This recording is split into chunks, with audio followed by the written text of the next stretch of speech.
¿Qué tal amigos? ¿Cómo están? Hoy vamos a hablar sobre la alimentación saludable. Y vamos a comenzar con una pequeña historia. Un día estoy por un grifo y entro a estas tiendas que están dentro de los grifos y veo a un señor en la caja pagando unos productos que él compra. Tenía una botella de agua y tenía una gaseosa. Entonces en la botella de agua decía agua destilada y con una serie de indicaciones. Entonces yo le pregunto, señor, qué interesante, ¿qué marca de agua es esa? Porque parece que es buena, que es nueva. Sí, me dice, yo estoy comprando esta agua porque efectivamente es muy buena. Esta agua es para mi batería, porque la batería tiene que usar un agua destilada, porque si no es destilada, entonces se cruza, se malogra y me comienza a dar una serie de explicaciones muy detalladas sobre esto. Y le digo, ¿y la gaseosa para quién es? Ah, la gaseosa es para mí. Entonces lo miro y le digo, ¿y por qué no trata usted a su cuerpo como trata a su batería? El señor se queda un poco sorprendido y claro, yo le eché a broma esto, pero en el fondo le estaba diciendo, ¿por qué estamos haciendo con nuestro cuerpo lo que no haríamos con nuestro auto? Veamos. Todos los fabricantes de automóviles o de refrigeradoras o de celulares emiten una ficha técnica, porque el fabricante sabe cómo debe funcionar, cómo se debe dar mantenimiento a ese artefacto que él ha creado. Tratándose del automóvil, nos va a decir seguramente la ficha técnica cuál es el tipo de combustible que debemos usar, si es 84, 90, 95 octanos. Nos va a decir si al aceite de motor le aplicamos multigrado o monogrado. Nos va a decir si a las llantas le vamos a echar 30 o 35 de aire. Es decir, hay una ficha técnica. Nosotros no nos atreveríamos a poner gasolina de 84 octanos si el vehículo necesita 95 octanos, porque lo que va a suceder es que el carro se va a malograr. Imaginen ustedes un grifo que venda gasolina y diga 87 octanos, válida y buena para todo tipo de vehículos. Entonces sucede que en base a esa promoción viene un señor con su vehículo y dice, está buena, yo uso 90, pero el señor me está diciendo de que es buena para todo tipo de vehículos, vamos a hacer la prueba. Le echa gasolina de 84 octanos, más barata, avanza 3 cuadras y su carro se planta. Ustedes imaginarán que este señor va a demandar a ese grifo por publicidad engañosa. Seguramente las autoridades van a intervenir y van a sancionar al grifo y hasta lo van a cerrar al grifo por una afirmación mentirosa, perjudicial para los consumidores. Me pregunto yo, ¿y por qué el cuerpo humano, que es una maquinaria extremadamente sofisticada, no tiene una ficha técnica? ¿Tendrá una ficha técnica? Por supuesto que sí, o sea, los médicos, los científicos, los nutricionistas han establecido muy claramente qué es lo que podemos comer y qué es lo que no deberíamos comer o deberíamos comer con mucha moderación. Veamos cuál es la historia de la alimentación. La historia de la alimentación tiene que partir de cómo es nuestro organismo. Somos producto de un proceso evolutivo. Por lo menos el hombre, como lo conocemos, tiene unos 2 millones de años en el proceso de evolución. Y en estos 2 millones de años, obviamente el organismo se ha ido adaptando, ha ido construyendo su propio metabolismo. Y en función de eso, los alimentos son obviamente el combustible que necesitamos para vivir. El hombre en estos 2 millones de años ha sido nómade. Significa que estaba siempre caminando de un lugar a otro, buscando alimento, buscando agua, buscando abrigo, buscando mejores condiciones de vida. Esto, digamos, significaba en materia de alimentación que comía cada vez que encontraba alimento. O sea, no es como ahora, ¿no? O sea, tenemos los alimentos a nuestra disposición, en la refrigeradora, en la cocina, almacenado de tal manera que nunca nos falta alimento. No, el hombre en esos 2 millones de años de evolución comía cuando había oportunidad. O sea, estaba comportándose casi como cualquier otro animal en la naturaleza. Esto es importante comprender porque en función de ello va también en nuestra construcción fisiológica y el funcionamiento de nuestro organismo. El hombre deja de ser nómade apenas hace 10.000 años, es decir, cuando descubre la agricultura y la ganadería. Ahí dice, oye, pero ¿para qué estoy cazando y buscando y recolectando cuando yo puedo sembrar y cosechar? Entonces, fíjense, de 2 millones de años en el proceso de evolución del hombre, en apenas los últimos 10.000 años cambia drásticamente su estilo de vida. Entonces, comienza a alimentarse con más rigurosidad, regularidad, porque tiene los alimentos a su disposición. Pero esto hace de que el hombre camine menos, que coma con más frecuencia, pero de todas maneras las personas tenían actividad física. Sin embargo, apenas hace 200 años, cuando comienza el desarrollo industrial, la gente abandona el campo y se concentra en las grandes ciudades. Y el trabajo del hombre ya va siendo más monótono en el sentido de la actividad física, porque está sentado o parado en un solo lugar durante 8, 10, 12 horas, cosa que antes no sucedía así. Pero fíjense qué pasó en los últimos 100 años. Lo que hoy conocemos como alimentos chatarra y alimentos procesados, industrializados, en realidad tienen apenas 100 años de existencia. Los alimentos envasados en realidad son alimentos de guerra, porque antes en las guerras los ejércitos iban en la última fila con sus vacas, con sus ovejas, con sus gallinas, porque necesitaban alimentar a las tropas.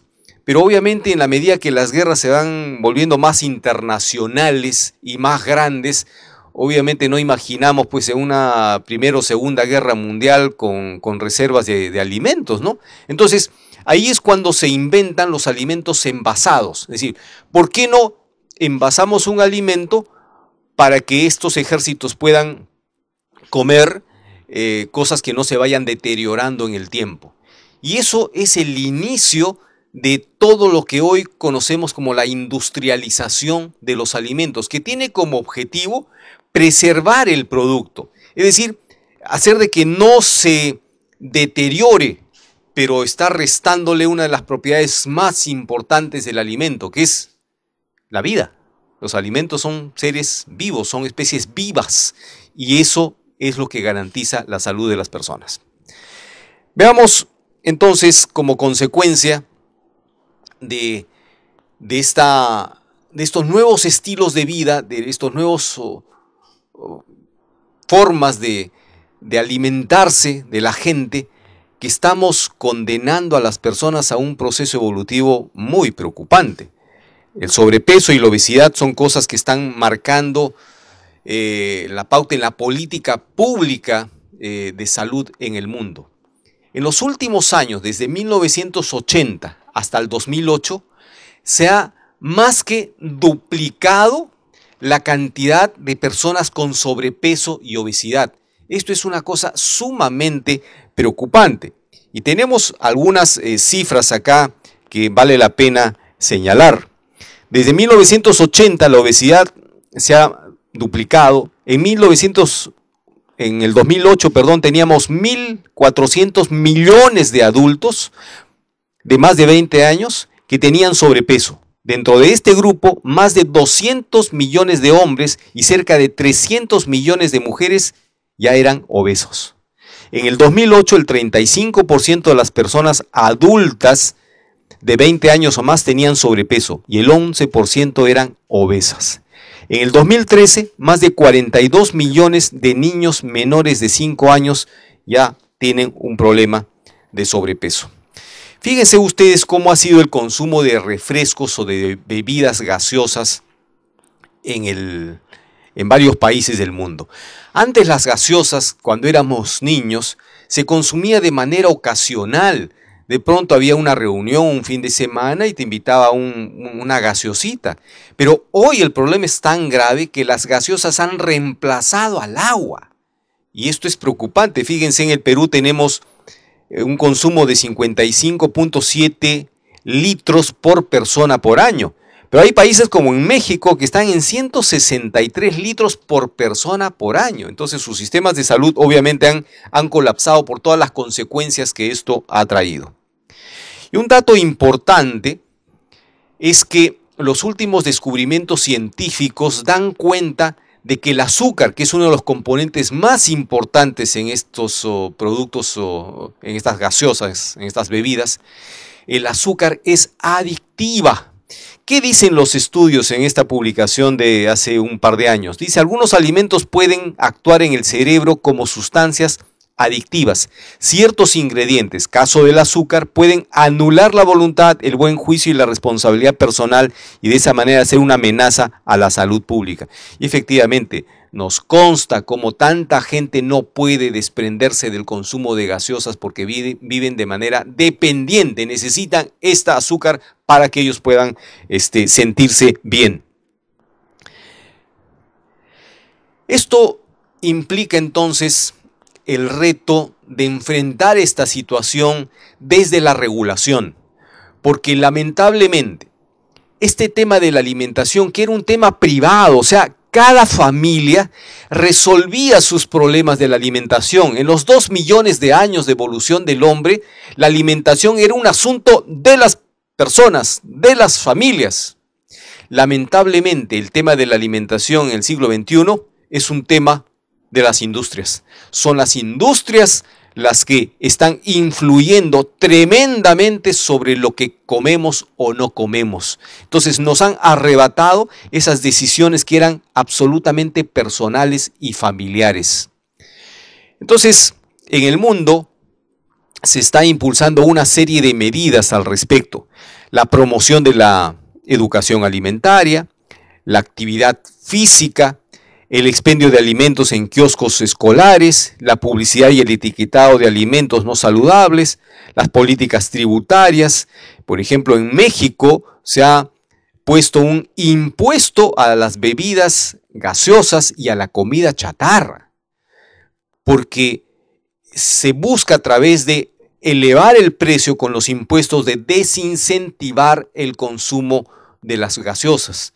Pero lo que están haciendo ahora las empresas en México es bajar los precios al límite para que no les baje el consumo. O sea, miren ese nivel de responsabilidad que tienen las empresas.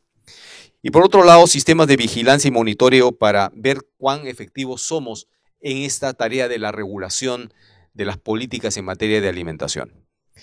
Pero regular este tema no es nada fácil. ¿Qué es lo que dice la señora Margaret Chan, directora de la Organización Mundial de la Salud? Dice, la salud pública debe enfrentarse a la gran industria de alimentos y a la gran industria de refrescos. Estas industrias odian las regulaciones y se protegen usando las mismas tácticas. El poder en el mercado se transforma en poder político. Algunos gobiernos dan prioridad a la salud sobre las grandes empresas. Son pocos estos gobiernos. Entonces, necesitamos emprender una gran campaña para resolver esta situación. Una de ellas es la promoción de la educación alimentaria. Obviamente la gente no ha sido formada, no ha sido capacitada en estos conceptos de alimentación saludable. Y hay que llegar con un lenguaje fácil, con un lenguaje sencillo, explicar a los niños, por ejemplo, cómo una bebida gaseosa mediana de 600 mililitros tiene 12 cucharas de azúcar o más. O sea, si la gente fuera consciente de eso, sabiendo de que los expertos señalan que un adulto no debe consumir más de 6 cucharillas de azúcar por día y un niño no más de 3 cucharillas de azúcar por día, obviamente la gente comenzaría a pensar distinto. Esta educación nutricional tiene que llegar a los colegios y para llegar a los colegios necesitamos capacitar a los profesores y Los profesores obviamente necesitan ser capacitados por nutricionistas y los nutricionistas también tienen que reaprender los conceptos de la alimentación, porque lamentablemente, y lo vamos a ver más adelante, han aprendido sobre la base de la pirámide nutricional que ya hoy no debe usarse. La influencia de la publicidad sobre los niños es tremenda. En el Perú se calculan 240 millones de dólares que invierte la industria para promover la comida chatarra. Y los niños están prendidos horas de horas en la televisión.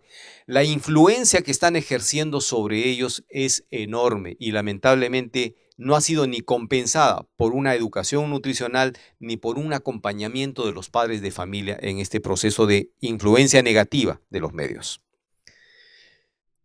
Hay que reeducarse en materia de alimentación saludable. Antes se usaba la pirámide nutricional. Y esta pirámide nutricional, en verdad, ya debería tirarse al tacho. Porque primero que la gente nunca la entendió. Y segundo, porque esta pirámide partía de conceptos como que hay que comer todo, y gran parte de esta alimentación eran productos procesados y sobre todo harinas refinadas. Entonces ya no se debe hablar más de esta pirámide nutricional y más bien en la Universidad de Harvard y el propio gobierno norteamericano han adoptado una nueva forma de informar al público a través de Mi Plato. Mi Plato además habla en un lenguaje más familiar y además la gente come en un plato, no come en una pirámide. Mi Plato consiste en lo siguiente. Esta es una versión de la Universidad de Harvard, pero nosotros la hemos adaptado a lo siguiente. ¿Cómo tiene que estar constituida la alimentación diaria de una persona? ¿Cómo tiene que estar constituido mi plato? La mitad de la alimentación diaria de una persona tiene que ser comida viva. Y comida viva significa frutas y verduras. ¿De acuerdo?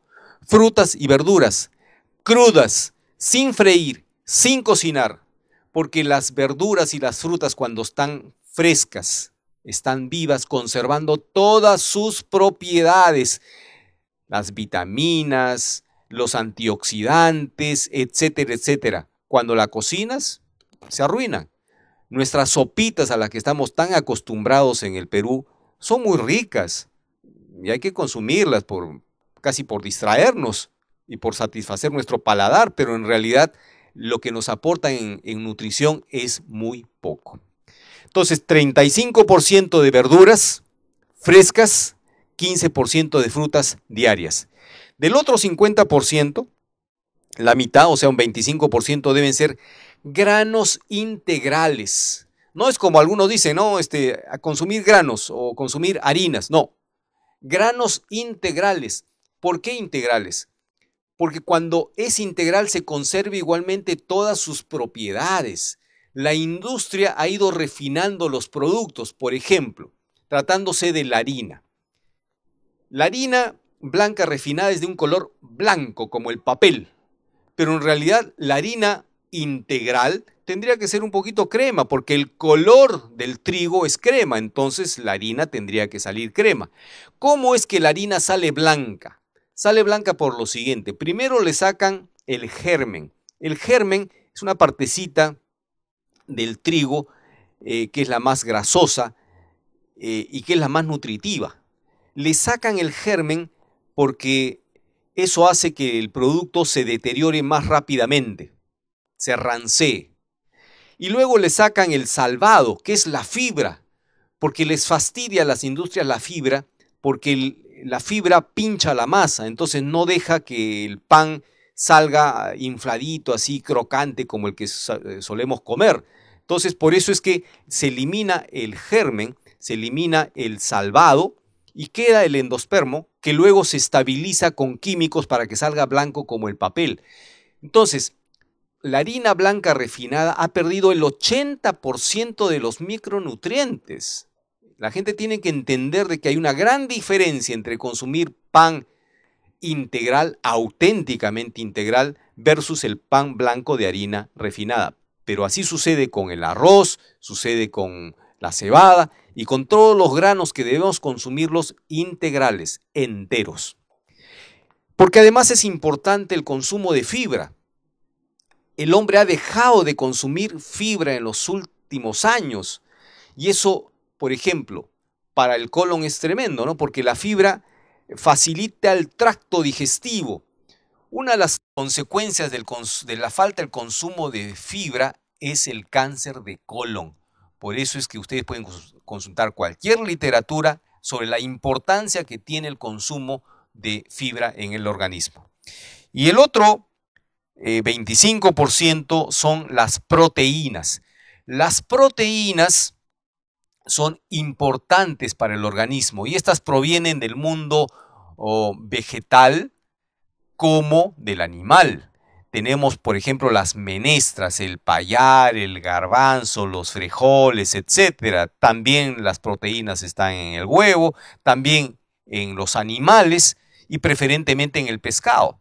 Y si consumimos pescado, que sea el pescado más oscurito, más baratito, la anchoveta, el jurel, la caballa son los pescados más nutritivos porque contienen los omegas. Como son pescados de aguas frías, el organismo del pescado hace que genere más grasa para protección y esos aceites son muy importantes para las personas.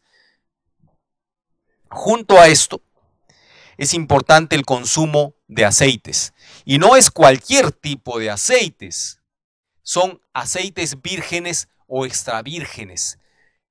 Y es virgen o extra virgen en la medida que son producto del prensado en frío. Imaginemos el aceite de oliva que se extrae de la aceituna. Se coge la aceituna y se aprieta en una prensa y esas gotitas son aceites y son vírgenes o extra vírgenes por el nivel de pureza o de acidez. Cuando un aceite extraído en frío tiene un nivel de acidez más alto, entonces ya tiene que pasar a la industria para ser refinado. Por eso es importante el consumo de aceites vírgenes o extra vírgenes. Ya los aceites industrializados o llamados refinados ya han pasado por un proceso de industrialización donde se ha deteriorado la calidad que tiene el aceite. Es importante consumir los vírgenes o extra vírgenes. Aceite de oliva, sacha inchi, aceite de coco, etcétera, etcétera. Pero estos aceites también y estas grasas están en productos como la palta, las nueces, las pecanas, etcétera. Es importante también el consumo de agua. La gente tiene que consumir agua porque el cuerpo necesita agua para su funcionamiento. Y la cantidad de agua va a depender de la actividad física de las personas y del tamaño de las personas, que puede ser entre 1 litro o 2 litros, pero digamos, no tampoco uno puede abusar del consumo de agua, ¿no? O sea, consumir lo que el cuerpo está necesitando, pero por lo menos unos 6, 8 vasos de agua por día. También es importante la actividad física. Si el hombre no hace actividad física, su cuerpo se oxida. La actividad física se requiere para que el cuerpo funcione y el cuerpo funciona generando una serie de sustancias que incluso nos van a generar una sensación de bienestar. Cuando uno hace ejercicios se siente mejor porque oxigena todas las células de su cuerpo. La gente no puede estar sentada, no puede estar inmovilizada. Y cuando hacemos actividad física no nos estamos refiriendo a que tenemos que comprar nuestras zapatillas Nike, nuestro buzo de marca para ir al gimnasio y pagar 200 soles, perdón. Es subir escaleras, es bajar escaleras, es irse al mercado a pie, es caminar, es hacer actividad física. No es estar en la moda de irse al gimnasio. Es importante que la gente entienda eso. Por lo menos media hora diaria la gente tiene que estar haciendo actividad física. Y finalmente, la felicidad. La felicidad es un estado de ánimo, es una sensación. Y la felicidad no está en el exterior, no está afuera, está en nosotros mismos. Nosotros cada día podemos decidir, hoy voy a ser feliz o infeliz. es una actitud frente a la vida, es tratar de ver las cosas de manera positiva. Hay gente que se deprime, gente que dice nada funciona, todo está mal, el mundo está derrumbándose. Y es una percepción que tiene, pero a su interior. La misma situación, en la misma sala puede haber otra persona que bajo las mismas circunstancias esté encontrando el lado positivo de las cosas y se sienta bien. De nosotros entonces dependen sentirse bien, ser feliz. Y la felicidad es tremendamente importante para la salud de las personas. Bueno, entonces ya sabemos que es mi plato. Ojalá que nosotros cotidianamente pudiéramos seguir estas reglas básicas, fundamentales para mejorar nuestros estilos de vida. Otro aspecto importante de las políticas en salud es la promoción de la actividad física, como la hemos visto. Ya de hecho nuestra legislación está planteando que se mejore la actividad física, sobre todo en los centros educativos, en los colegios, porque hay colegios que ya ni siquiera tienen zonas de recreo, no tienen canchas, no tienen patio, han privilegiado solamente las aulas por sacar la máxima rentabilidad. Y el ejercicio que hacen los niños en los recreos es un ejercicio de dedos prácticamente con sus teléfonos, con sus videojuegos. Entonces, es importante que los niños hagan más actividad física. Y en materia de orientación alimentaria, hay que tener cuidado también de las reacciones que tienen las empresas, porque las empresas siempre se están colgando de esto. Coca-Cola, por ejemplo, ya se sumó a la actividad de la promoción de la actividad física. Sí, pero lo que nos está diciendo, mira que tómate tu gaseosa y con 20 minutos de ejercicio ya vas a eliminar las calorías. Oye, esto no es así, ¿eh? O sea, es como decía la gente, come todo lo que quieras y haces un poco de ejercicio y ya eliminaste todos los problemas que puedas tener. No es así, porque el cuerpo tiene una ficha técnica. El cuerpo sabe lo que necesita. Tú no le puedes dar cualquier cosa y con el cuento de que vas a hacer actividad física lo vas a eliminar. La gente tiene que saber alimentarse porque el impacto que va a generar esa chatarra en tu organismo va a generar un trastorno metabólico. Y tú puedes ser incluso flaco por fuera y gordo por dentro porque vas a tener gordas las arterias. Entonces es importante señalar que tenemos que tener cuidado con estas campañas que organizan las empresas pensando que están cuidando nuestra salud. Pero quiero explicarles con un gráfico esto de manera más sencilla.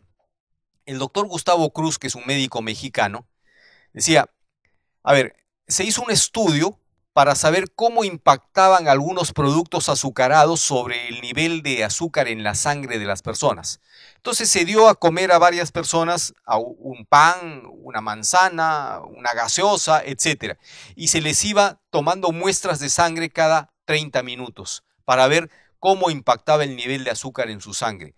Y claro, si consume una manzana, la manzana también tiene azúcar, entonces va a elevar un poquito el azúcar y luego va a bajar. Entonces vean ustedes las líneas de abajo, ¿no es cierto? Las punteadas. O sea, ligeramente sube el consumo, el nivel de azúcar, pero luego baja inmediatamente. Pero cuando una persona consume una gaseosa que tiene, repito, entre 12 y 14 cucharadas de azúcar, miren cómo se eleva el nivel de azúcar en la sangre, de manera dramática. Entonces el doctor Cruz dice en uno de sus libros, que es El futuro chatarra, dice algo que es muy ilustrativo, ¿no? Dice, miren, imaginen ustedes que las células de nuestro cuerpo necesitan fuego, necesitan calorías.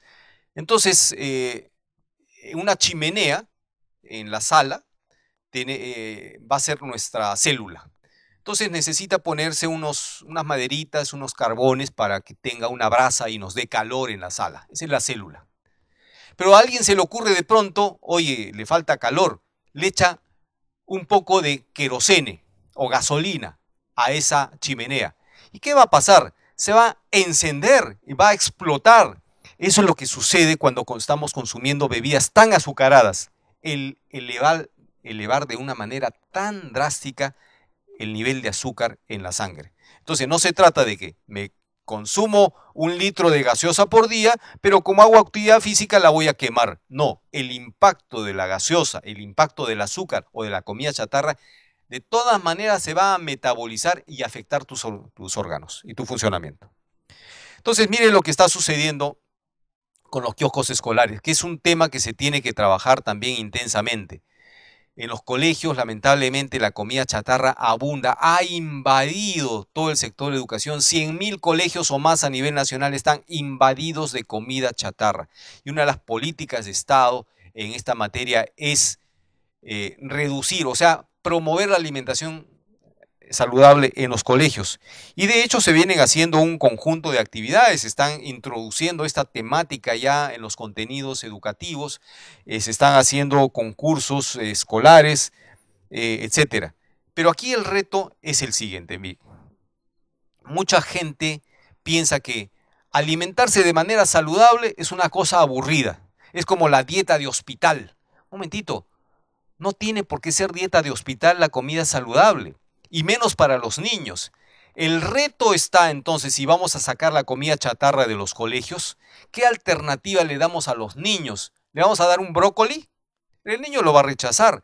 El reto entonces es cómo convertimos la alimentación saludable en rica, saludable y divertida. Y esta gráfica nos muestra cómo con creatividad es posible que nosotros enfrentemos a una industria que juega con los niños a partir de regalitos, personajes, superhéroes, ilusiones, etcétera, etcétera. Entonces, ¿cómo vamos a competir con comida aburrida?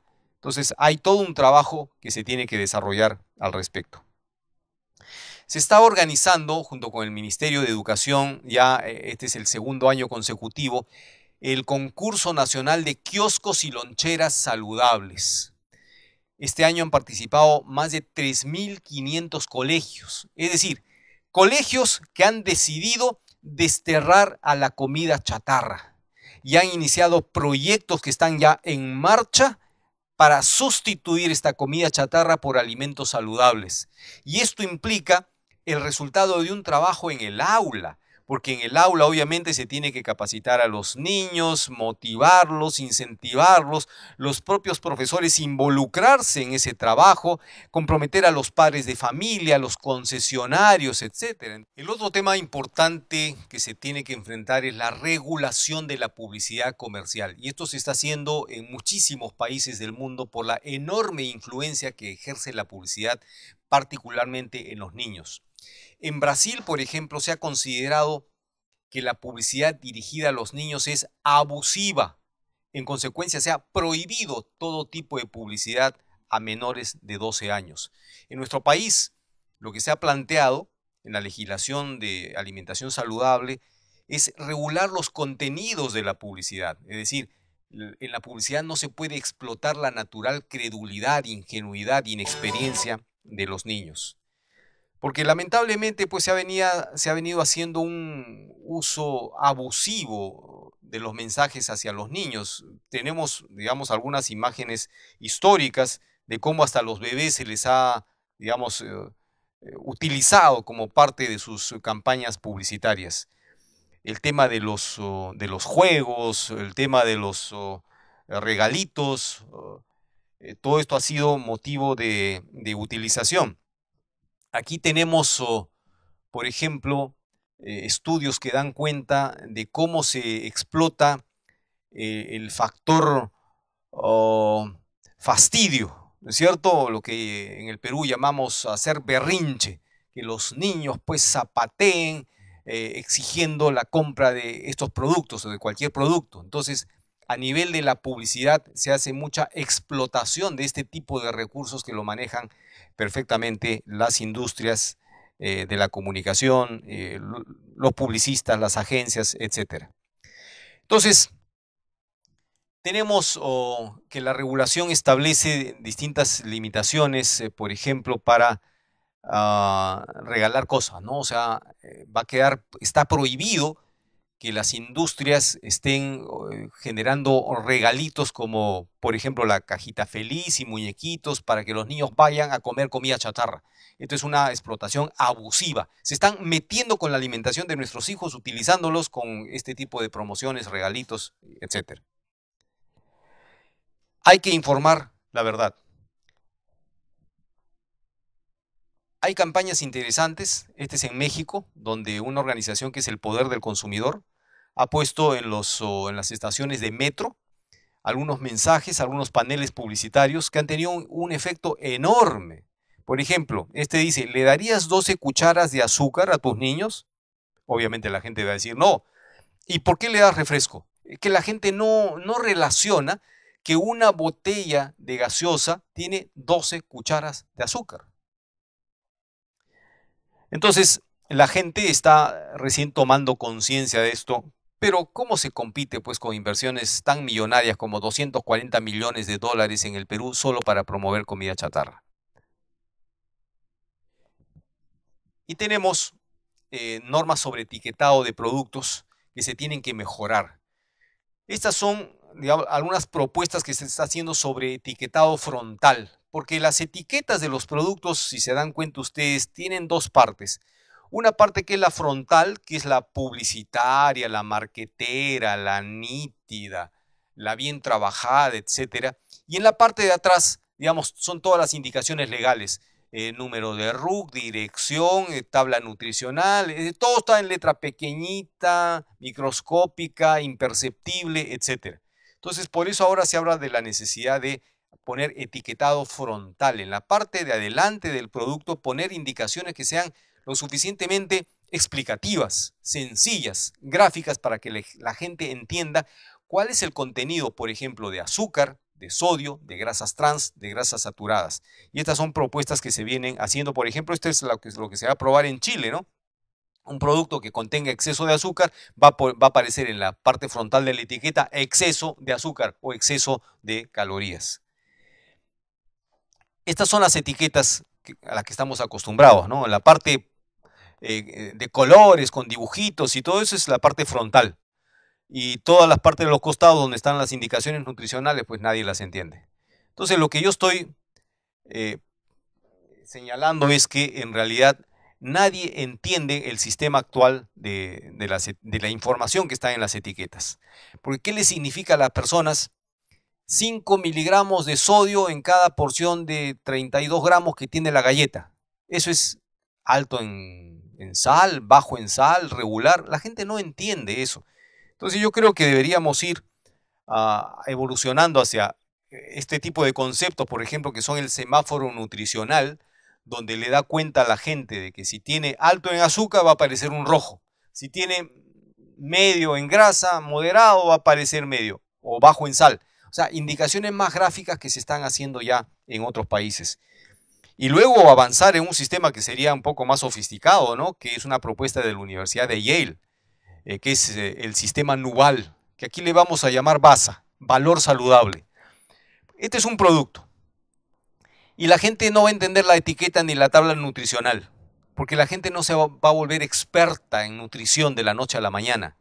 Pero lo que la gente necesita es una indicación que le explique qué tan saludable resulta el producto. Entonces, ¿por qué no le ponemos un valor? El valor, por ejemplo, 28. En una escala de 1 a 100, que haya unos criterios para determinar, ya sea por el contenido de micronutrientes o por el sistema de procesamiento de los alimentos, cuán saludable resulta siendo un alimento en una escala de 1 a 100. Y eso lo daría la autoridad junto con el registro sanitario. Imagínense, este producto va a sacar su registro sanitario a Digesa y Digesa, luego de analizar la formulación, le dice: muy bien, la puntuación que vas a tener para tu producto es 28 y lo vas a poner ahí de frente y clarito para que la gente diga: entre 1 y 100, que es el valor saludable, este tiene solo 28. Ya tomaré una decisión pues al respecto. Pero eso implica, digamos, un trabajo mucho más articulado a nivel internacional. Ya para finalizar, queremos señalar que este problema es sumamente grave porque, fíjense ustedes, para enfrentar el ébola, nosotros en el Perú no tenemos ni un caso de ébola, ni uno. y hemos invertido creo como 40 millones de soles y todo un despliegue logístico del sector salud en esto. En la tuberculosis, que es un problema que está afectando a mucha gente efectivamente, pero no más de 35.000 casos detectados de tuberculosis, también hay una lucha sin cuartel para enfrentar este problema y en buena hora que así suceda. Pero cuando uno quiere enfrentar esta pandemia de sobrepeso y obesidad generada por la comida chatarra, imagínense todos los lobbies que salen a defender a la industria. Y a ustedes les consta. Entonces, ¿qué es lo que dice Margaret Chan al respecto? Dice, los mosquitos, o sea, los mosquitos que producen las plagas, las epidemias, el dengue, por ejemplo, dice, los mosquitos no tienen grupos de presión y de cabildeo, pero la industria que contribuye al aumento de las enfermedades no transmisibles sí los tienen. Cuando las políticas de salud pública son interferidas por los intereses económicos creados, nos enfrentamos a una gran oposición, una oposición muy bien orquestada y una oposición muy bien financiada. Lo dijo Margaret Chan, directora de la Organización Mundial de la Salud en la Asamblea Mundial de la Salud del año 2013. Entonces, decimos, ¿tenemos aquí algún mosquito lobista? Bueno, en el Perú hay muchísimos. Y esta es la gran dificultad para generar un trabajo de transformación en favor de la alimentación saludable. Pero en manos de todos ustedes está ayudarnos a generar este cambio por la salud y por la vida, particularmente de nuestros niños y de las siguientes generaciones. Muchas gracias.